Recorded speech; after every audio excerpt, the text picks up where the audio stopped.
Deux scores dans le rouge et un dans le par. Voilà à quoi ressemblait la journée de nos Français ici à Dubaï dans le deuxième tour.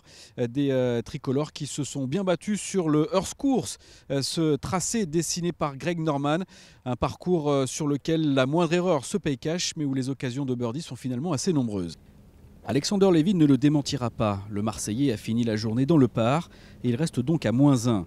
Ce vendredi, il a dû patienter jusqu'au trou numéro 11 pour faire son premier birdie.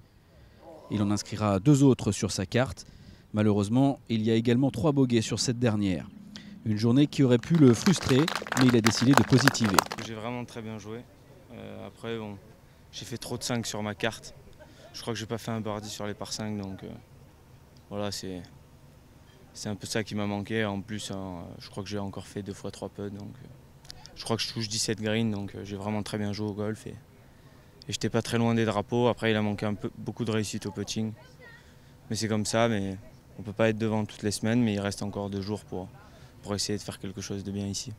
Romain Wattel de son côté jouait comme hier avec Mark Warren.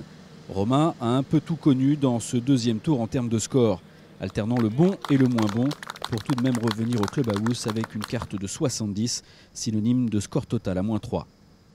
Je commence par 2 birdies, donc j'ai été bien dedans très vite. Après, c'est vrai que c'était up and down tout l'aller. J'ai dû faire un par à l'aller. J'ai dû faire 4 birdies et un double et 2 bogeys. Donc oui, c'était un peu bizarre aujourd'hui. Dès que je faisais un birdie, je refaisais un bogey derrière. Enfin bon, c'est comme ça. Non, je suis content d'avoir pu bien revenir au retour. Je sais plus combien, je dois faire -3 sur le retour. Donc voilà, je suis assez content de ça. Le joueur de Bussy-Saint-Georges qui aura connu une drôle de mésaventure ce vendredi. Au trou numéro 6, un par 3, sa balle s'est en effet bloquée dans un arbre, du déjà vu pour Romain. C'est ce qu'on disait avec mon cadet, ça m'est arrivé cette année en Malaisie et je jouais avec Mark Warren. Donc ouais, il doit avoir l'habitude avec moi de voir ma balle dans l'arbre, mais ouais, non, ça m'est déjà arrivé cette année.